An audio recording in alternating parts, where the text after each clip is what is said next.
Welcome back, friends. This is chapter 16 in Harriet's story.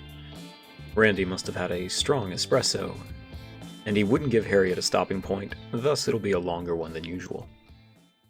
We rejoin our colonists on the 14th of December after the colony-wide recovery from the last episode. At 4 hours, the Empire of God offers a quest to house a medically dependent prisoner. Apparently there was a little sexual indiscretion. Due to the events of Chapter 14, Harriet's group is low on high-quality medicine, and the rewards would not justify depleting that tiny reserve. Thus, she declines.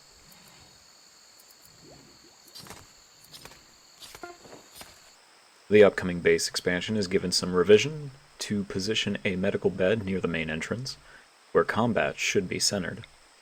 Since sterile floors will be installed in that area, the research lab, which would also benefit from this construction, is put behind medical.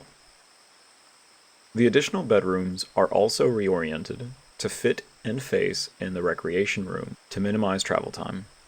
These specifications don't completely satisfy Harriet's desires, so further revisions may occur, but for now, this will suffice. During this drafting, Harriet also completed her development of sterile materials.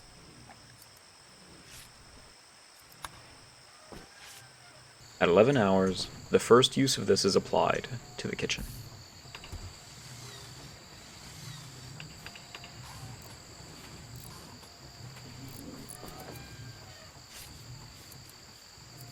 By 1 hour of the following morning, Lyons is well underway with framing the medical bay and research lab. He is joined soon after by Harriet.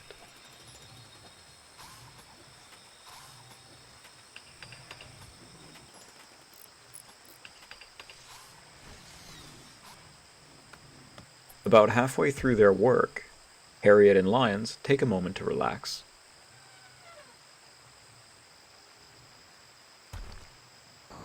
As the builders resume their work, the weather intensifies to the point where its thunder drives a local alpaca mad.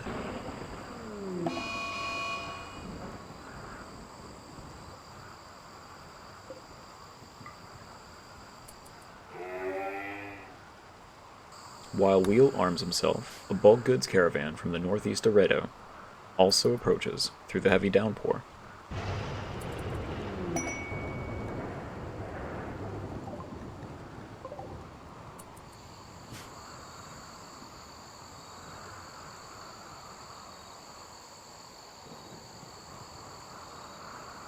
The tempest is so dense that Slag does not see the alpaca approaching and runs.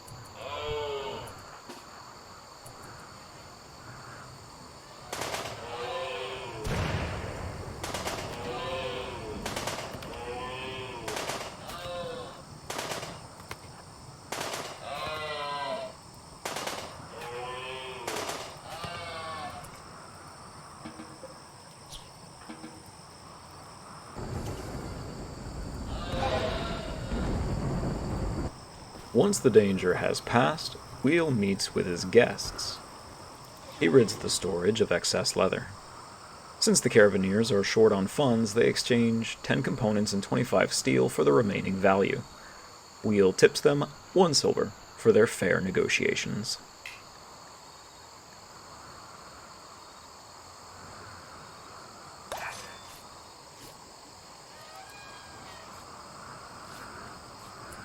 As night falls and the storm rages on, a couple of the visitors exchange blows.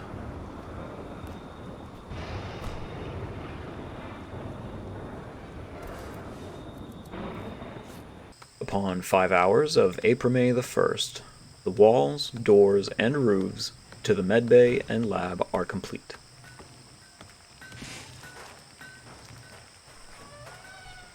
A defensive redundancy is then put in place. Thought has been given to the weaker wooden walls over the river. Should the enemy breach those, it would bypass the main defensive line and expose the energy generators to damage. The stone chunks are then lined up as makeshift cover. In the spirit of redundancy and protecting internal assets, the colonists also agree to place a sandbag barrier around the entirety of the crops. As seen in a previous chapter, the bridge does not always end up becoming the access enemies exploit.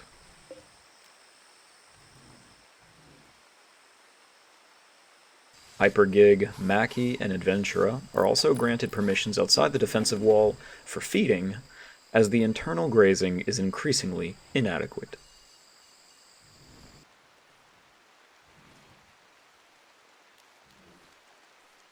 That night comes to a close, and the colony rests.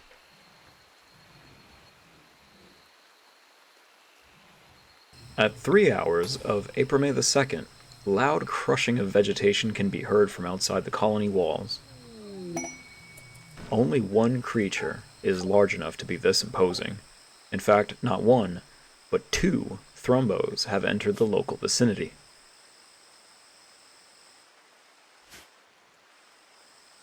As the sun rises, the colonists move out with their full strength to collect the living value on the other side of the bridge. They had initially planned on using Slag, who cannot wield a weapon, to bait the animal while everyone else riddled it with holes.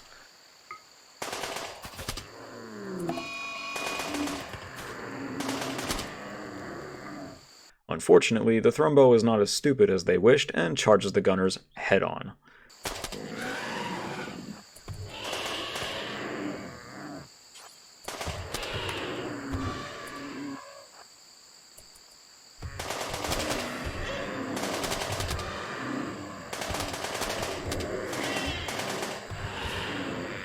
Though elephants and rhinos are not the equal of a Thrumbo in a head-to-head, 2 elephants and a rhino prove to be more than enough, with the sprinkled support of gunfire, to bring down an adult Thrumbo.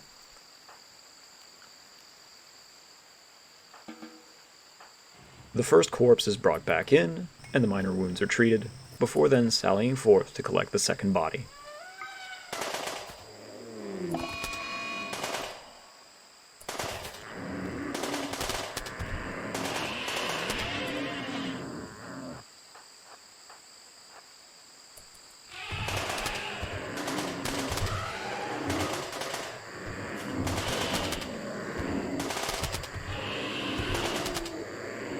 This time, Hypergig, the battle unicorn, takes the punishment and another successful kill is delivered.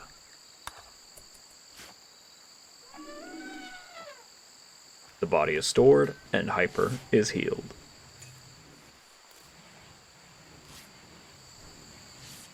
A successful day so far at Ark's banning salon for Pixie's dynasty.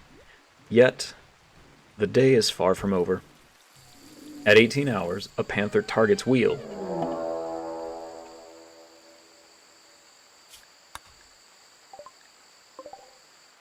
As it passes the bridge, the wildcat spots a defensive alpaca and decides to go for the easier prey.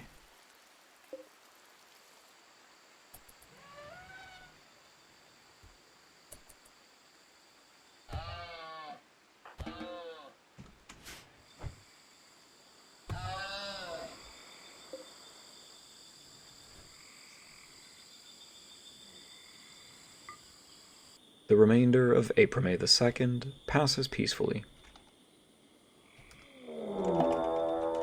But at 2 hours the following morning, an army of man-eater squirrels invades the province.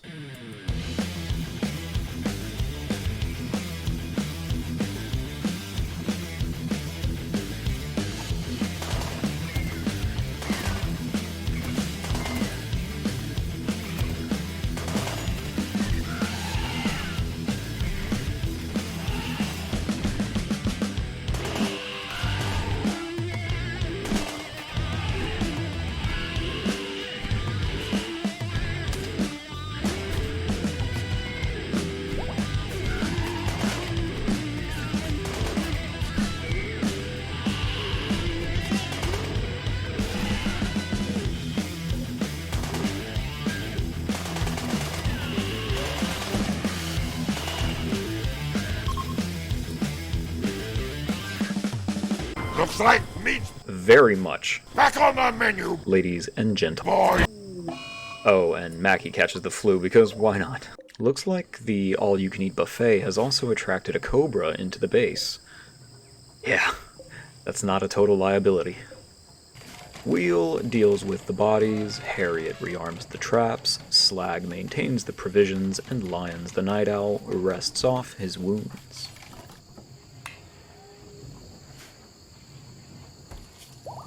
Before the base can be properly secured, a heat wave bathes the jungle at 17 hours. Fortunately, the base has a constant source of energy and temperature regulation. Moments later, a shuttle mayday is picked up on Harriet's personal communicator. A group of civilians and Janissaries from the Empire of God need to make an emergency landing after evading the kinship of Krika. Weber, a 37-year-old female scout, offers her services in exchange for assistance. Incapable of doctoring, she is a nervous, nimble jogger, with emphasized skills in combat and crafting, with no more than a minor leg injury. Given her affinity for running, the insignificant disability balances itself out. Before a welcome response can be given to the incoming vessel, however, a wild elephant domesticates itself as Wheel succumbs to the stress of chemical withdrawals, berating and harassing Lyons around the base. It might be time for an intervention. You, you're cool, and you, I'm out. Before our story continues, we have to name our new arrival. Siza, thanks for the many dollars you've invested into my effort. I owe you some Subnautica streams. At 21 hours, Harriet finally gets a moment to respond to the inbound refugees. She accepts Weber's offer, and just in time,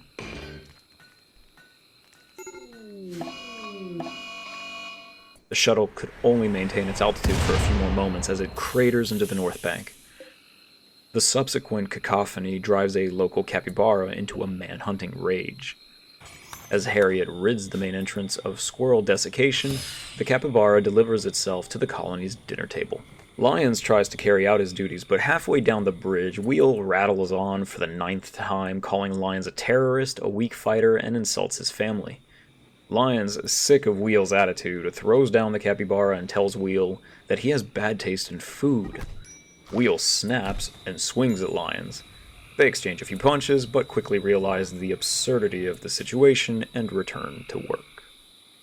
With the local fauna rampaging these past few days and a well-armed refugee group outside the base with incoming reinforcements, this is not the time to be infighting. The kinship of Krika followed the damaged shuttle's direction and tracked its smoking wreckage until, at 1 hour, they arrive on scene. 7 tribal aggressors charge the crash site. The defenders, however, are covered in modern armor and armed with 2 LMGs and 2 charge rifles.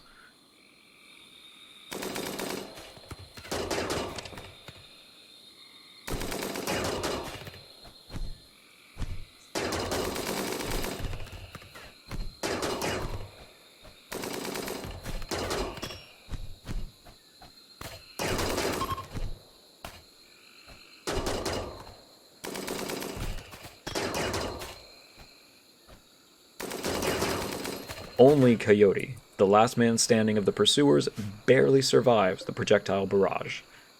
He is a 33-year-old male, as well as a staggeringly ugly, bloodlustful jogger.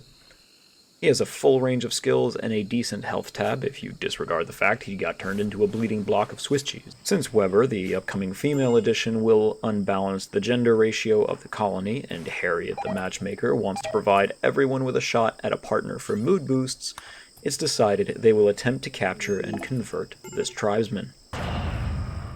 Harriet tosses Coyote over her shoulder as the rescue shuttle arrives. The final Janissary enters the transport, and Weber appears from her concealment in the dense foliage upon the shuttle's successful collection of its stranded citizens. In honor of yet another generous investor, Weber will be dubbed ExecTech. Thanks for the years of support, my guy.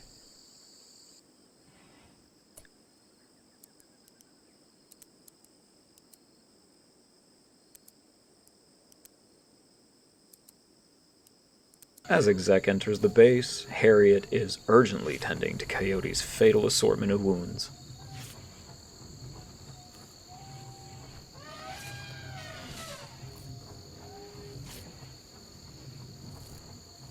He barely survives, and can begin recovering under the supervision of Harriet and Wheel. Mackie's flu is also recovering very nicely. It becomes clear that some apparel is needed to cover up Exec's private bits, so she begins tailoring herself some apparel. Meanwhile, the rest of the colony toils with upkeep. At sundown, the cobra that scavenged its way into the base is dealt with. Exec is armed with a spare machine pistol and efficiently puts down the liability. Speaking of liabilities, the panther that decided against its manhunt earlier has given it some reconsideration and predates on Wheel. The colonists prepare themselves, but the security corridor ends the hunt promptly, and the group can return to their duties.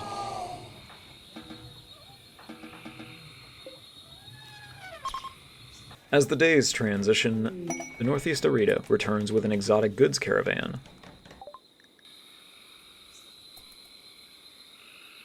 When the married couple finish dancing in their birthday suits, Wheel takes his positive vibes to bargain with the traders.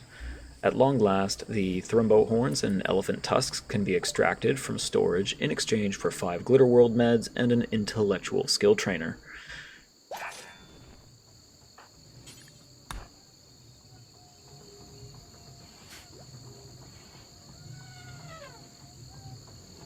Another cohort from the Northeast Edo arrive from the south around 9 hours.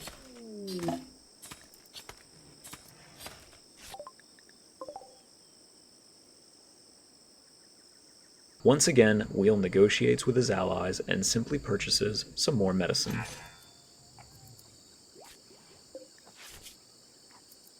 Thought is given to who should get the plant and intellectual trainers, and ultimately Exec is given the task of joining Harriet in the lab in the future.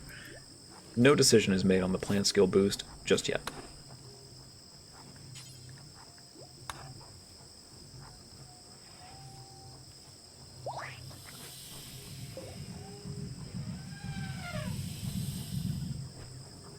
Lyons meditates and lets the resentment of being insulted so profusely ebb away through 19 hours.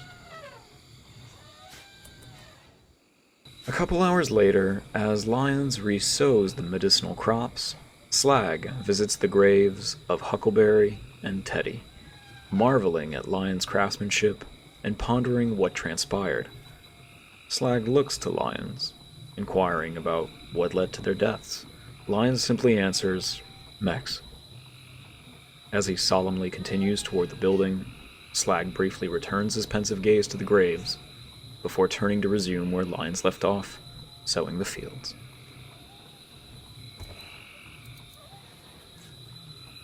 As the next morning sheds light and Randy finally runs out of breath, we reach a stopping point in this chapter, and what an eventful one it was. Thank you all for your attention, and I hope you enjoyed this one as much as I did. Like, sub, ring the bell. If you wish to invest yourself in this project to see more videos or improvements such as these, visit the description below. As always, my internet friends, I hope you are all safe, healthy, and fulfilled. I will see you on the next one.